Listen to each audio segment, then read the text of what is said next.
بسم اللہ الرحمن الرحیم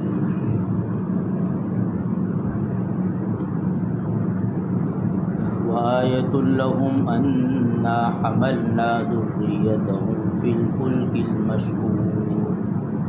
وخلقنا لہم من مثلہ ما یرکبون وإن نشأ نغرقهم فلا صریخ لهم ولا هم ينقذون إلا رحمة منا ومتاعا إلى حين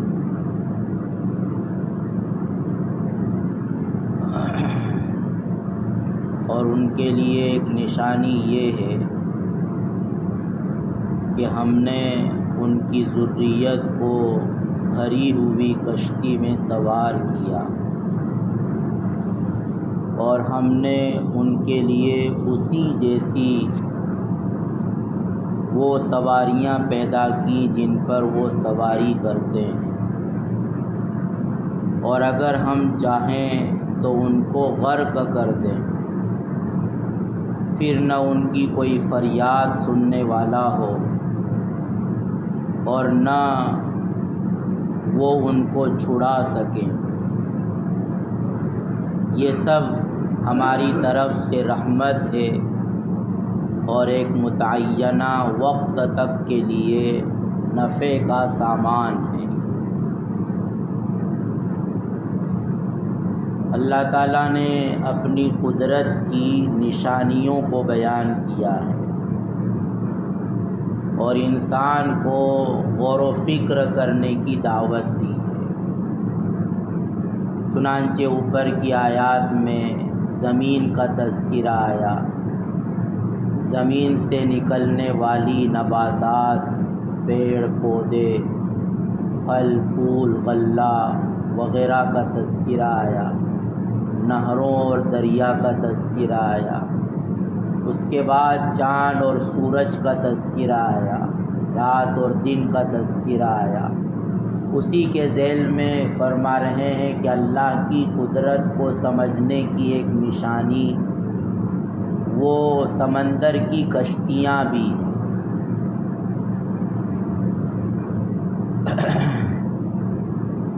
کہ اسی کشتی کے ذریعے اللہ تعالیٰ نے تم کو غرق ہونے سے بچایا ہے۔ یہ اشارہ ہے حضرت نوح علیہ السلام کے زمانے کی طرف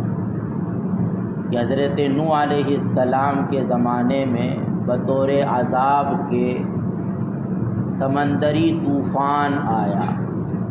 اوپر سے بھی بارش اور نیچے سے بھی پانی کا ابلنا اور دریا کی طغیانی، اور اس وقت جتنی آبادی تھی اس پوری آبادی کو اس طوفان نے اور سیلاب نے گھیر لیا تھا، اور اس کے نتیجے میں سب ہلاک اور برباد ہو گئے تھے۔ صرف حضرت نوح علیہ السلام کی کشتی میں ایمان لا کر جو سوار ہوئے تھے وہی باقی رہے۔ تو ظاہر ہے کہ اتنا بھیانک طوفان کہ جو پہاڑوں کی چوٹیوں تک پہنچ گیا تھا، اور حضرت نوح علیہ السلام کے ایک بیٹے نے پہاڑ کی چوٹی پر پناہ لی تو وہاں بھی سمندر کی موجیں پہنچ گئی اور اس کو اللہ تعالیٰ نے طوفان کے ذریعے ہلاک کر دیا۔ لیکن ایسے سخت طوفان میں کشتی اور کشتی والوں کا صحیح سالم رہنا، ان کا زندہ بچ جانا، ان کو کسی طرح کا کوئی نقصان نہ پہنچنا، ظاہر ہے کہ یہ اللہ ہی کی قدرت تھی۔ اللہ کے علاوہ کوئی ایسے سخت طوفان سے کشتی اور کشتی کے لوگوں کو بچا نہیں سکتا تھا، اور ویسے مستقل کشتیوں کا پانی پر چلنا، جہازوں کا پانی پر چلنا، یہ اللہ کی قدرت کی بڑی نشانی، اور اللہ تعالیٰ نے اس کی طرف بھی متوجہ کیا ہے کہ جب لوگ سمندری سفر پر ہوتے ہیں، اور بہت سی مرتبہ اس زمانے میں جو بادبانی کشتیاں چلتی تھیں، ہوا کے ذریعے چلتی تھیں، تو ہوا کے موافق نہ ہونے کی وجہ سے کشتیاں دوسرے رخ پر چلی جاتی تھیں۔ بعض مرتبہ سمندر میں طغیانی آ جاتی، جس کی وجہ سے وہ کشتی خطرے میں پڑ جاتی۔ تو اللہ نے یہ پوچھا ہے کہ اس وقت تم کس کو پکارتے ہو؟ ظاہر ہے کہ وہاں ہر انسان، کیا مسلمان اور کیا مشرک اور کیا کافر، کیا مجوس اور کیا یہودی اور کیا نصرانی، اس وقت ایک اللہ ہی کو وہ پکارتا ہے کہ وہی اب بچا سکتا ہے، اس کے علاوہ تو ہمیں کوئی سہارا اور کوئی طاقت ایسی نظر نہیں آ رہی ہے کہ جو بچائے گی۔ تو اللہ فرماتے ہیں کہ مصیبت میں پھنسنے کے وقت تمہارا دل جس ذات کو پکارتا ہے وہی تمہارا خالق بھی ہے، وہی تمہارا مالک بھی ہے، وہی رب بھی ہے، وہی معبود بھی ہے، لہذا تمہیں اسی کو ماننا چاہیے، اسی کی عبادت کرنا چاہیے۔ اور فرمائے کہ ایک کشتی ہی نہیں، اللہ تعالیٰ نے کشتی کے مثل اور سواریاں بھی پیدا کی۔ اس سے ایک تو اشارہ ہو سکتا ہے اونٹ کی طرف۔ اونٹ کو عرب میں خشکی کی کشتی کہا جاتا ہے، یعنی ایک کشتی اور جہاز تو وہ ہے کہ جو پانی پر چلتا ہے، اور عرب کے لیے لمبے لمبے سفر ریگستانی علاقوں میں کرنے کے لیے اونٹ بہت عظیم سواری تھی اور آج بھی ہے، کہ جہاں دوسری سواریاں پھیل ہو جاتی ہیں تو وہاں اونٹ ہی کام آتا ہے۔ تو ہو سکتا ہے کہ وَخَلَقْنَا لَهُم مِّن مِّثْلِهِ مَا يَرْكَبُونَ، کہ اس جیسی دوسری سواریاں جس پر تم سوار ہوتے ہو تو اس سے اونٹ کی طرف اشارہ ہو۔ اور اس کے علاوہ ظاہر ہے کہ دنیا نے اس کے بعد بہت ترقی کی اور بدستور ترقی کر رہی، اور کیا کیا سواریاں پیدا ہو گئیں جس کا آج سے 1000 سال پہلے تصور بھی نہیں کیا جا سکتا تھا۔ تو اللہ تعالیٰ نے ان کی طرف اشارہ کیا کہ ان سب کی تخلیق کرنے والے بھی ہم ہیں۔ ایسا نہیں ہے کہ وہ 1000 سال کے بعد وجود میں آئی تو اس کو کسی اور نے بنایا، نہیں، اس کی سمجھ اگر انسان کو دی ہے تو وہ اللہ نے دی۔ اور جس مٹیریل کو استعمال کر کے انسان کوئی بھی چیز بناتا ہے تو ظاہر ہے کہ وہ میٹیریل خود انسان پیدا نہیں کرتا، وہ اللہ ہی کا پیدا کیا ہوا ہوتا ہے۔ تو یہ اس کی طرف اشارہ کیا کہ انسان ان سب چیزوں میں غور کرے تو اس کو اللہ کا پتہ چلے گا۔ وَخَلَقْنَا لَهُم مِّن مِّثْلِ مَا يَرْكَبُونَ وَإِن نَّشَأْ نُغْرِقْهُمْ فَلَا صَرِيخَ لَهُمْ وَلَا هُمْ يُنقَذُونَ إِلَّا رَحْمَةً مِّنَّا وَمَتَاعًا إِلَىٰ حِينٍ، کہ یہ سب چیزیں ظاہر ہے کہ اللہ تعالیٰ نے تم کو مفت استعمال کے لیے دی، ہر چیز سے تم فائدہ اٹھا رہے ہو، سورج کی روشنی سے تم فائدہ اٹھا رہے ہو، چاند کی چاندنی سے فائدہ اٹھا رہے ہو، رات اور دن سے فائدہ اٹھا رہے ہو، ہواؤں سے فائدہ اٹھا رہے ہو، جانوروں سے فائدہ اٹھا رہے ہو، اور زمین سے نکلنے والے پیڑ پودے، پھل پھول، غلہ، میوہ جات، سب چیز سے تم فائدہ اٹھا رہے ہو۔ اللہ اس سے تم سے کوئی قیمت وصول نہیں کرتا۔ اللہ کو کبھی بھی سورج کی روشنی سے فائدہ اٹھانے کا بل نہیں بھرنا پڑتا۔ اللہ کی طرف سے یہ محض رحمت ہے، جو اس کو مانتا ہے وہ بھی فائدہ اٹھا رہا ہے، اور جو اس کا انکار کرتا ہے، جو اس کا باغی ہے، جو اس کی نافرمانی کرتا ہے، اللہ تعالیٰ اس کو بھی اس سے فائدہ اٹھانے کا موقع دے رہا ہے۔ تو فرمائے کہ یہ سب ہمارا فضل ہے، ہماری رحمت ہے، اور اللہ تعالیٰ کی جو اصل صفت ہے وہ رحمان اور رحیم ہے، یعنی اللہ غضب والا بھی ہے، پکڑ کرنے والا بھی ہے، انتقام لینے والا بھی ہے، سزا دینے والا بھی ہے، لیکن یہ اس کی اصل صفت نہیں ہے۔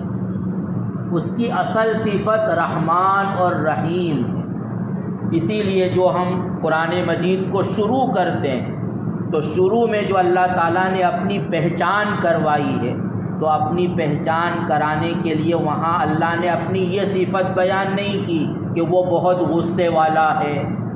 بہت سخت پکڑ کرنے والا ہے،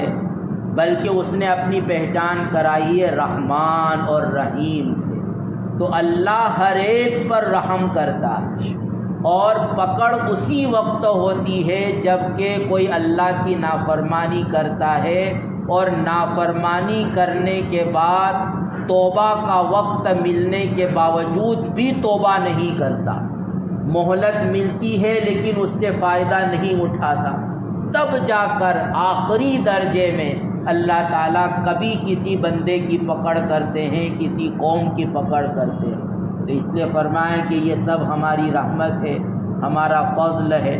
اور دوسری بات یہ بھی بیان کی کہ تم ایسا نہ سمجھو کہ یہ پورا نظام اسی طرح ہمیشہ چلتا رہے گا، نہیں، متاعن الی حین، یہ ایک خاص وقت تک کے لیے فائدہ اٹھانے کے لیے یہ سب چیزیں ہیں،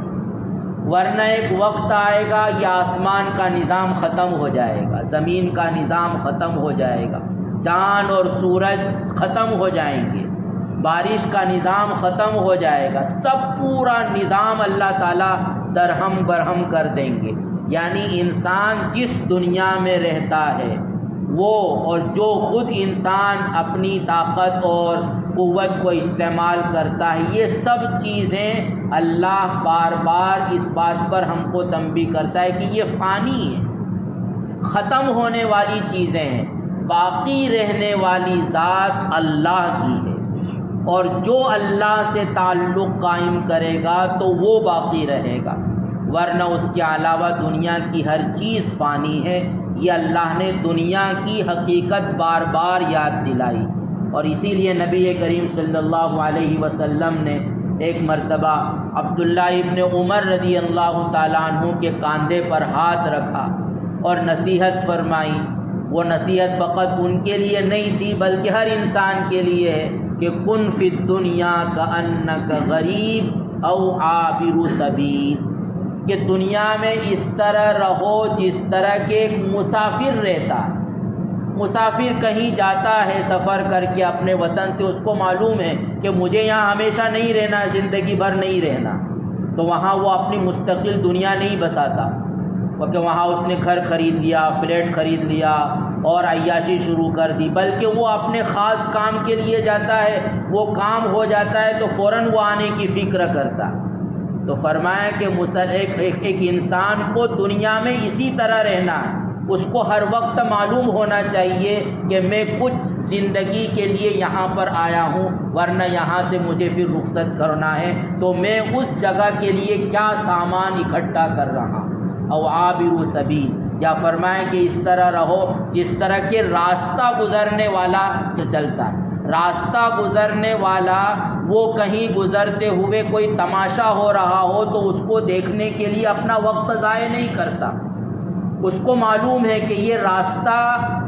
یہ ایک عام راستہ ہے، اگر میں اس پر کھڑا ہو گیا تو میری جان کو خطرہ لاحق ہو جائے گا، وہ چاروں طرف دیکھتے ہوئے راستے سے گزرنے کی کوشش کرتا ہے۔ تو فرمائے کہ ایک انسان کو دنیا میں تمام خطرات سے بچتے ہوئے اسی طرح زندگی بسر کرنا چاہیے۔ تو یہ ہدایت دی گئی ہے کہ ایک طرف یہ سب اللہ کی قدرت کی نشانیاں ہیں، ان میں غور و فکر کر کے ہمیں اللہ تک پہنچنا چاہیے، اور دوسرے اس بات کا بھی استحضار رہنا چاہیے کہ یہ جیسے پہلے نہیں تھی، ایک وقت آئے گا کہ یہ سب چیزیں ختم ہو جائیں گی۔ اللہ تعالی ہمیں اس کا استحضار نصیب فرمائیں۔